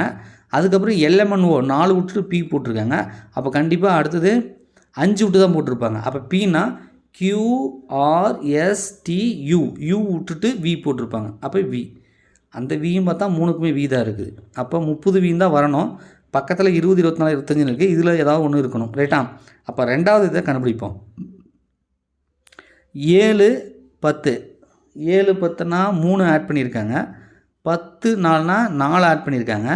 14, 19னா 5 ஆட் பண்ணியிருக்காங்க. அப்போ கண்டிப்பாக 6 தான் ஆட் பண்ணியிருப்பாங்க. அப்போ 19 + 6, 19 + 6னா 25. ரைட்டா? அப்போ 25 தான், அதாவது 30 வி 25ன்னு வரதான் ஆன்சர். ஸோ சி ஆப்ஷன் வந்து சரி. கொடுப்பட்ட படங்களில் மொத்த முக்கோணங்களின் எண்ணிக்கை என்னன்றாங்க. ரொம்ப சிம்பிளான ஒரு கணக்கு தான். ஆனால் வந்து இந்த பக்கம் எத்தனை இருக்கோ அதே மாதிரி அந்த பக்கம் இருக்கணும். 1, 2, 3 இருக்கா? 1, 2, 3. அதாவது இந்த சைடோ இந்த சைடோ வந்து சேமாக இருந்துச்சு அப்படின்னா இதை வந்து நம்ம ஈஸியாக வந்து கண்டுபிடிக்கலாம். ரைட்டா? இல்லை அப்படின்னா கண்டுபிடிக்கிறது கஷ்டம். இப்போ இது வந்து சேமாக இருக்கிறதுனால நம்ம 3 கியூப் அப்படின்னு போடலாம். இது வந்து ட்ரிக்ஸு. ரைட்டா? அப்போ 3, 9, 9, 27. ஸோ இதில் 27 முக்கோணங்கள் வந்து இருக்கும். ரைட்டா? இது வந்து ரெண்டும் வந்து சரியாக இருக்கணும். ஒருவேளை இந்த மாதிரி இருந்துச்சுன்னு வச்சுக்கோங்களேன், இப்படி இருக்குது, இந்த இதில் 2 கோடு, இந்த இதில் 1 கோடு வந்துச்சுன்னா 1, 2, 3, இதில் 1, 2 வருது. இந்த மாதிரி வந்து மாற்றி வரும்போது இந்த ட்ரிக்ஸ் ஒர்க் ஆகாது. ரைட்டா? ஸோ இப்படி இருந்துச்சு அப்படின்னா இப்படி இப்படிச்சா இப்போ 1, 2ன்னு வருதா, 1, 2ன்னு வருதா, அப்போ வந்துச்சுன்னா நீங்கள் என்ன பண்ணலான்னா போட்டுக்கலாம். 2 கியூப்னு போடலாம். அப்போ 2, 2, 4, 4, 2, 8ன்னு வரும். கரெக்டாக? நீங்கள் பார்த்தீங்கன்னா இதில் 8 முக்கோணங்கள் வரும். நீங்கள் செக் பண்ணி பாருங்கள். ஓகேங்களா? அதாவது ஈவனாக இருக்கணும். 1, 2, 1, 2. ஸோ அது மாதிரி ஈவனாக வந்துச்சுன்னா இந்த மாதிரி கியூப் பண்ணி போட்டுக்கலாம். ஸோ 3 வந்தது, 3 கியூப்னு போட்டேன் 27. ஸோ இதுக்கு வந்து 27. இது வந்து ட்ரிக்ஸு. ஏ பியை விட சிறியதும் சியை விட பெரியதுமாக இருக்கிறது. டி ஏயை விட சிறியதும் சியை விட பெரியதுமாக இருக்கிறது. இ பியை விட சிறியதும் ஏயை விட பெரியதுமாக இருக்கிறது எனில் இதில் மிகவும் சிறியது எதுன்னு போட்டிருக்காங்க. இதில் மிகவும் சிறியது எது அப்படின்னு சொல்லி வந்து போட்டிருக்காங்க. ஸோ இது வந்து பாருங்கள், ஃபஸ்ட்டு ஒவ்வொரு கூற்றம் பார்க்கலாம். ஏ பியை விட சிறியதும் சியை விட பெரியதுமாக இருக்கிறது. இந்த ஒரு லைனை பாருங்கள். ஏ பியை விட சிறியது, அப்போ ஏ லெஸ் தென் பி. ஆனால் சியை விட பெரியது, சியை விட பெருசாக இருக்குது. அப்போ ஒரு ஸ்டேட்மெண்ட் கிடச்சிருச்சு. இது ஒரு லைனுக்கு. இன்னொன்று டி ஏயை விட சிறியதும் சியை விட பெரியதுமாக இருக்கிறது. இது ரெண்டாவது லைன். அதை பாருங்கள். அதுக்கு என்ன வரும்னா டின்னு ஒன்று இருக்குது, அது ஏயை விட சின்னதுன்ட்டாங்க, ஆனால் சியை விட பெருசுன்னு போட்டாங்க. ரைட்டா? இப்போ இந்த ரெண்டுத்தையும் கம்பேர் பண்ணும்பொழுது பார்த்தீங்கன்னா இங்கே சி இருக்கா, ஏ இருக்குது. இதை பார்க்கும்போது எப்படி வருது அப்படின்னா சியை விட பெருசு டி, டியை விட பெருசு ஏ, அந்த ஏவை விட பெருசு பி. அப்போ C less than D less than A less than B. இந்த ரிலேஷன்ஷிப் கிடைக்குது. ரைட்டா? கூற்று 3ன் படி, அதாவது இன்னொரு கூற்று பாருங்கள் பெரியது. இ பியை விட சிறியதும், இ என்பது பியை விட சின்னதாகணுமா, இ என்பது பியை விட சின்னது, ஏயை விட பெருசுன்றாங்க. அப்போ இந்த இடத்துல இங்கே பாருங்க, ஏ விட பெருசு இ, அப்போ இது ஈன்னு போடுங்க. இந்த இதில் லெஸ் தென் பின்னு போடுங்க. கரெக்டாக? இ லெஸ் தென் பி. அப்போ தான் இந்த மூணாவது ஸ்டேட்மெண்ட் இருக்கு இல்லையா, இ பியை விட சிறியது. ஆமாம், இ என்பது பியை விட சின்னதாக இருக்குது, ஏயை விட பெருசு. ஆமாம், அப்போ ரிலேஷன்ஷிப் CDAEB அது லெஸ் தென்னில் போயிட்டுருக்கு. இப்போ கேள்வி என்னென்னா விட பெரியதுமாக இருக்குதுன்னு, இது மிகவும் சிறியது எதுன்னு கேட்டால், ரொம்ப சின்னது எதுன்னு கேட்டால் ஃபஸ்ட்டில் இருக்குது பார்த்தீங்களா, இதுதான் வந்து எல்லாத்த விட சின்னது சி. அப்போ ஆன்சர் வந்து சி. கீழே கொடுக்கப்பட்டுள்ள பகடையில் 4க்கு எதிர்ப்பக்கம் என்ன பண்ணுறாங்க. ஸோ இந்த மாதிரி பகடை கணக்கில் ரொம்ப ஈஸியாக போடலாம். ஏதாவது 4 பகடை கொடுத்தாலும் 3 பகடை கொடுத்தாலும் ஏதாவது வந்து 2 பகடை வச்சு நீங்கள் கம்பேர் பண்ணுங்கள். ஏதாவது 2 பகடை வச்சு கம்பேர் பண்ணுங்கள். அப்படி 2 பகடை எடுத்துக்கும் போது அட்லீஸ்ட் ஏதாவது ஒரு நம்பர் வந்து காமனாக இருக்கா அப்படின்றத பார்த்துக்கோங்க. ஓகேவா, அவ்வளோதான். அதேமாதிரி 2 பகடையில் வந்து 2 நம்பர் சேம் வந்தால் 3வது டிஃப்ரெண்ட்டாக இருக்கும்ல, அதுன்றது ஒன்றுக்கு ஒன்று ஆப்போசிட்டாக இருக்கும் அந்த நம்பர். ஓகேவா, சரி. இப்போ 4 பகடை கொடுத்துருக்காங்க. என்ன கேள்வி என்ன அப்படின்னா, கீழே கொடுக்கப்பட்டுள்ள பகடையில் 4க்கு எதிர்ப்பக்கம் என்னன்றாங்களா. சரி, 4ன்றது என் கண்ணுக்கு பாரு இங்கே இருக்குது. ரைட், அப்போ நான் என்ன பண்ணுறேன்னா 1 6 இதுக்கு வந்து காமனாக ஏதோ ஒரு நம்பர் கூட கிடைக்கல. இதை வேணால் எடுத்துக்கலாம். இதில் பாருங்க 3ன்றது காமனாக இருக்குது. கரெக்டாக, அப்போ இதை ரெண்டுத்தையும் நான் வந்து எடுத்துக்க போகிறேன். அதாவது மிடில் இருக்கிற அந்த 2 பக்கடையை வச்சு கண்டுபிடிக்கலான்னு முயற்சி பண்ணுறேன். கடிகார திசையில் எடுத்துக்கோங்க. இந்த மாதிரி வந்து கடிகார திசையில் எழுதணும். 2 பக்கடையை மட்டும் தான் கம்பேர் பண்ணுறேன். அதில் ஏதாவது ஒன்று காமனாக இருக்கணும். அவங்க சொன்னது 4ன்றதுனால நான் இந்த தேர்ட் பக்கடையும் ஃபஸ்ட்டு பக்கடையும் செகண்டும் வந்து நான் வந்து எடுத்துக்கிறேன். ஓகேவா, இங்கே பாருங்கள், இது 2 கம்பேர் பண்ண போகிறேன். இப்போ கடிகார திசையில் எழுத போகிறேன். காமன் நம்பர் வந்து இதில் 3, இதுலேயும் 3. ஃபஸ்ட்டு 3ன்றதுக்கு 3 எழுதிக்கோங்க. கடிகார திசை 3 5 1. கடிகார திசை நேராக எழுதுகிறேன். இதுலேயும் 3 தான் காமனாக இருக்குது. அப்போ 3 2 கடிகார திசை 3 2 4. ரைட்டா, இப்போ 4க்கு நேரம் என்ன வருதுன்னு பாருங்கள். 4க்கு நேரம் என்ன வருது 1. அப்போ அவங்க 4க்கு எதிர்ப்பக்கம் என்னென்னு கேட்குறாங்க. ஸோ 4க்கு எதிர்ப்பக்கம் என்பது 1ஆக வரும். ஸோ ஆன்சர் வந்து 1, ஏ ஆப்ஷன். விடுபட்ட எண்ணை காண்கின்றாங்க. இப்போ பாருங்கள் 91 98 95 102 99 106 அது மாதிரி கொடுத்துருக்காங்க. இதில் வந்து பார்த்திங்க அப்படின்னா விடுபட்ட எண் இது என்ன சீரீஸில் இருக்குதுன்னு பார்க்கணும். ரைட்டா, இது வந்து பார்த்திங்கன்னா 91 98னா ப்ளஸ் 7 ஆட் பண்ணியிருக்காங்க. அதுக்கப்புறம் என்ன பண்ணியிருக்காங்கன்னா -3 பண்ணியிருக்கிறாங்க. -3 பண்ணதுக்கப்புறம் மறுபடியும் 7 கூட்டியிருக்காங்க. மறுபடியும் -3 பண்ணியிருக்காங்க. மறுபடியும் 7 கூட்டியிருக்காங்க. 7 கூட்டியிருக்காங்க அப்படின்னா ஸோ கண்டிப்பாக வந்து அடுத்தது மைனஸ் பண்ணியிருக்கணும். ரைட்டா, அப்போ மைனஸ் பண்ணால் 106ல் 3 மைனஸ் பண்ணாங்கன்னா 103ன்னு வரும் ஒரு நம்பர். அதுக்கப்புறம் 7 ப்ளஸ் பண்ணணும். அப்போ 103 கூட 7 கூட்டினா 110ன்னு வரும். அப்போ 103 110 இதுதான் ஆன்சர். So C option. அதாவது ஃபார்மெட் எப்படி வருதுன்னா +7 ஆட் பண்ணுறாங்க, -3 சப்ட்ராக்ட் பண்ணுறாங்க. +7 -3 +7 -3 இந்த சீரீஸில் வந்து போகுது. ஸோ அதனால் 103 110ன்னு வருது. கீழ்கண்ட படத்தில் விடுபட்ட எண்ணை காண்கின்றாங்க. இந்த இதில் ஒரு சென்டரில் கொஸ்டின் மார்க் போட்டிருக்காங்க இல்லையா, அந்த விடுபட்ட நம்பர் வரணும். அப்போ இந்த ட்ரையாங்கிளும் கொடுத்துட்டு அந்த நம்பரில் என்ன பேட்டர்னில் இருக்குது, எந்த ரிலேஷன்ஷிப்பில் இருக்குது அப்படின்றத நமக்கு தெரியணும். ஸோ அப்படி தெரிஞ்சால் ஈஸியாக கண்டுபிடிச்சிடலாம். அங்கே பாருங்கள் 3 5 15 3 5 இந்த 4 வந்து ஆட் பண்ணுறாங்க. +4 போட்டிங்கன்னா 19 வருதா. அப்போ இதே மாதிரி இந்த லாஸ்ட் இருக்கிற ட்ரையாங்கிளும் வருதுன்னு பார்த்துக்கலாம். 6 24 இது ஒரு 5 அப்போ 29 கரெக்டாக வருதா. அப்போ இந்த 2 ட்ரையாங்கிளுக்கான நம்பரும் இந்த ரிலேஷன்ஷிப்பில் இருக்குது. அப்படின்னும் பொழுது 3 5 15 சாரி 3 5 7 5 6 5 30 7 5 35 35 +6 35 +6 அப்போ 35 + 6னா 41. அப்போ அந்த கொஸ்டின் மார்க் இடத்துல கண்டிப்பாக 41 தான் இருக்கணும். ஏன்னா இந்த ட்ரையாங்கிளும் இந்த ட்ரையாங்கிளுக்கு நம்பரும் அந்த மாதிரி ரிலேஷன்ஷிப்பில் தான் இருக்குது. ஸோ அதனால் 41ன்னு வரும். ஸோ சி ஆப்ஷன் வந்து சரி. ஒரு ரகசிய குறியீட்டு முறையில் அல்ஜிப்ரா என்பதை BKHDCQB என குறித்தால் ஜாமெட்ரி என்பதை எவ்வாறு குறிக்கலாம் அப்படின்றாங்க. ரைட்டா, இது என்ன ரிலேஷன்ஷிப்பில் இருக்குன்னா, அப்போ ஏ அப்படின்னா வச்சுக்கோங்களேன், இவங்க பின்னு போட்டிருக்காங்களா, ஏக்கு அப்புறம் பி வருது. Right, LHIJKL. அப்போ இதுக்கு வந்து பாருங்கள் -1 அது முன்னாடி எழுத்து போட்டிருக்காங்க. ABCDEFGH இது பாருங்கள் ப்ளஸில் போட்டிருக்காங்க. அப்போ +1 -1 +1 -1 ஒரு லெட்டரை முன்னாடி போடுறாங்க, அதுக்கு பின்னாடி எடுத்துக்கிறாங்க, முன்னாடி எடுத்துக்கிறாங்க, பின்னாடி எடுத்துக்கிறாங்க. +1 -1 அப்போ ஜாமெட்ரிக்கு என்ன வரும் அப்படின்னா இங்கே பாருங்கள் ABCDEFGHஆ அப்போ கண்டிப்பாக ஹெச்னு வந்திருக்கணும். ஆனால் எல்லாத்துலேயுமே ஹெச் கொடுத்துருக்கான். சரி, இ அப்படின்னா முன்னாடி இருக்கிற லெட்டர் வரணும். ABCDE அப்போ டின்னு வரணும். அப்போ ஏபி தான். இந்த 2 ஆப்ஷன் இருக்காதுன்னு முடிவு பண்ணிட்டோம். ரைட்டா, ரெண்டுத்துலேயுமே பிஎல் கொடுத்துருக்காங்க. ரைட்டா, பிஎல் கொடுத்துருக்கான். அதுக்கப்புறம் டிஎஃப் அது தான் மாறுது. இந்த எழுத்து தான் மாறுது, டிஎஃப் தான் மாறுது. ரைட்டா. அப்போ டிஎஃப்ன்ற இடத்துல என்ன வரும் அப்படின்றத நம்ம பார்க்கணும். ஓகேவா.